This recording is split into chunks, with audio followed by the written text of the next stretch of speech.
So the carburetor we got from Sean up at SMI has a couple things on it that we need to swap out with the old one so it'll match up. And like our vacuum tree on the back here, we need to put that on the new carburetor. And then also on the front, the fuel filter extensions. Ours uses a long one and we've got a short one, which is not a big deal. We'll just swap that out.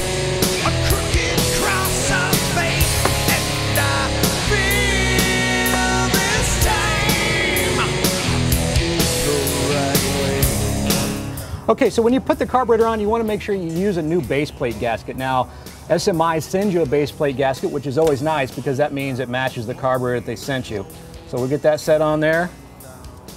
And get the carburetor set on there.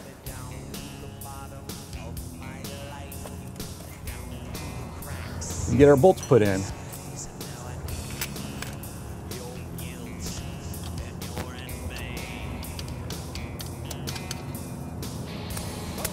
Now once you get the bolts in there, you'll want to tighten them up at a cross pattern to make sure that the carburetor gets snugged down evenly. Because if you don't do that, you run the risk of actually snapping off or breaking the base plate of the carburetor, and you want to be real careful about that.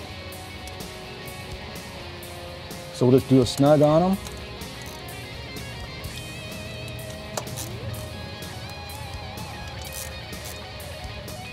Now another thing I wanted to mention that we already did was we checked our fuel pressure coming up from our fuel pump. Now a lot of times if you get too much fuel pressure it can cause problems with carburetors. Now these quadrants run at about 5.5 pounds of fuel pressure, so you don't want to go over that because then you run the risk of actually overpowering the needle and seat and causing a flood out of the carburetor. So we checked our fuel pump pressure and it's within specs, so we're going to get everything all hooked up.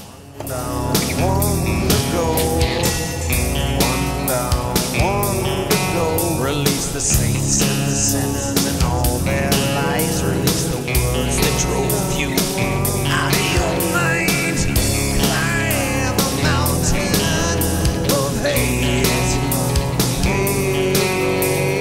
Okay, so once we get all of our vacuum lines hooked up, we got our throttle linkage hooked up, we want to check and make sure that we get full throttle on this thing. So we'll have somebody inside operate the throttle to make sure that we get complete full throttle on this opening up, and you want to make sure that there's no binding either with the throttle linkage.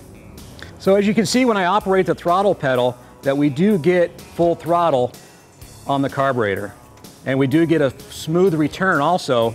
There's no binding on the throttle linkage. So as you can see, we checked our throttle linkage with the pedal inside, made sure it operated smoothly, and we got full throttle because you don't want any binding on your throttle linkage when you're cruising down the freeway and get a stuck throttle, because then you'll end up in the ditch, and we don't want to do that. So everything looks good. We've checked our fuel pressure, so we're going to go ahead and crank this thing over and prime the bowls on this thing and make sure that we don't have any fuel leaks on our fuel line.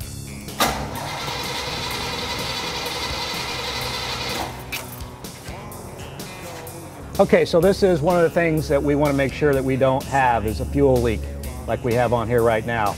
So we need to loosen this line back up a little bit and reseat it.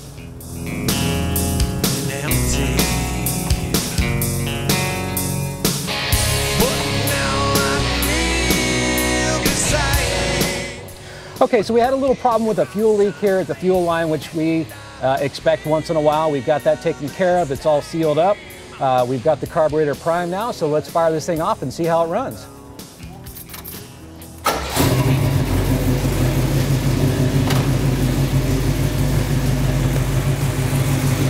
Look at that.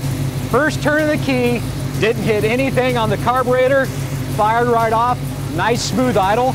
SMI did a fabulous job on this thing right now. It idles great. We're going to put the air cleaner on it, take it out on the road and see how it runs.